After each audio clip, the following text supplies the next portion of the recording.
How are you doing, everybody? I hope you can hear me because I saw there's some connections problem. Anyway, guys, so great to be here today at Rising Day. So, guys, we're going to talk about how to get rid from the imposter syndrome by using 3 steps. Because usually the imposter syndrome kicks in when we want to start something new, building a new course, maybe start our own business, maybe even to niche down and think to where we want to go. And there's tons of ideas that we want to do, like, oh my god, but I want to do this. I want to help others with bonding with their kids. I want to help people with how to make great food. I want to help people, and then a lot of niches like from all around, and you're like, oh my god, what should I choose? I don't know what to choose. I don't know which course to start. I don't know which business to start. I don't know which niche to focus. And it's all start with the imposter syndrome because we feel, oh, I'm not good at that. So maybe I will go to another niche. I don't think I'm an expert in this, so maybe I will go to this. And you know, I had this for years. And to say I don't have it at all, that will be a lie, because imposter syndromes do come from time to time. Every time that I want to do something new, then it creeps out and like, hello, are you sure you're good at this? Are you sure you're good with that? I don't think you're expert right this. Maybe you should try something else. Come on, don't go there. And all that bullshit story that the imposter syndrome kicks in and tell you like, oh, you're not good at this. No, you're not good at that. Maybe you need more information about this. You're not an expert right now. Maybe focus on other things. And then you have tons of ideas, tons of things, but it never comes true because the imposter syndrome kicks in all the time. So when it does happen, and the imposter syndrome used to get me grounded for years. And I felt so frustrated. I felt so angry at myself that why I'm not progressing, why I'm not focusing. I'm so overwhelmed with what should I do right now. But since I start to have these 3 steps, it helps me to get out of that place very fast. Now that it's not happening, because the imposter syndrome does kick in from time to time. The thing is to get out of there fast, to get out of there in a few minutes or so, maybe an hour or so, but not days, not weeks, because the imposter syndrome can get us for months and years. And I used to be at that place and it felt horrible. It felt horrible. And I see some people coming in. I would love to know who is here with us. Say hi. So let's go for the 3 steps to get out from the imposter syndrome. Now, first step is you got to define what it is that you want. Because if we don't know where are we aiming, if you don't know where are you going, you can't get there.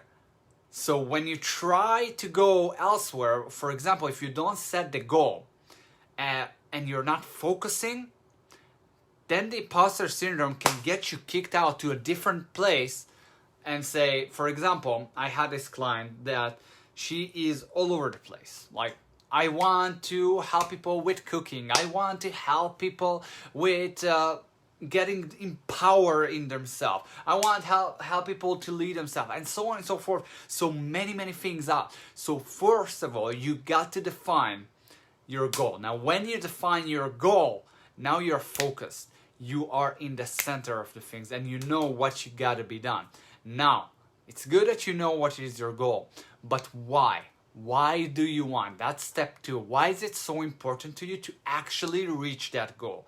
Because if you don't know why you will do it, you will quit through every little obstacles that comes in your way.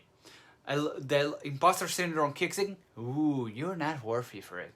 Ooh, that's not the place to go. Ooh, maybe you should try something else. So when it kicks in, then you say, okay, maybe I should. Maybe I should do this. Maybe I should do that. I don't know. Maybe I will try something else. Now, when you have defined your goal and you know why you're doing what you're doing and you're so determined with that, it got to be something like really deep, what helps a lot is the 7-level dip by Dean Graziosi. It's like you ask yourself 7 times why it's important to you, and then you have something that you're peeling the onion of your why, if you will, and that way you're going to the center core that will push you no matter what comes in your way. Let me know if all that makes sense, and if you guys need help with the 7-level dips, let me know. Tap in the chat below. Let me know. Maybe I can do it in another video, maybe in our monthly call. So let me know if that's something you will love. I can go through this more deeply. Now, after you define what is your goal, what is your why, the third step is, are you ready for the first and critical step? Drum rolls. So it's building your confidence. Because if you don't have confidence, you don't think you can actually master it. Now, how do you build confidence when you don't know if you're good at it? So you're starting by small steps. Like, for example, if you don't feel confidence in that, ask yourself, where have been last month? Where have been in 3 months ago? Like, really remember, where have you been and where are you now? That way you will see there is a progress, even if it's small or even if it's tremendous. That way it's actually hit your face that you are on the right path. And if not, you know now what to change. Where have you been and where are you now? And then you're getting the confidence while you go, because you're seeing that you are progressing. You're seeing that you're on your way to success. Let me know if all that makes sense to you in the chat below. And remember those 3 steps. 1, setting your goals. 2, why do you want it? Why is it important to you? And 3, see where have you been 3 months ago and where are you now right now? What progress have you have? Even if it's small, write it down. That way you can see the progress along the way. Now, let me know if all that makes sense to you, and I would love to know, what is your goal? What now is your goal? Tap in the chat below. Let's hold each other accountable in that, and let's rise up. So in the meantime, guys, have an amazing and a productive day. I will see you next time. Keep on going, keep on growing.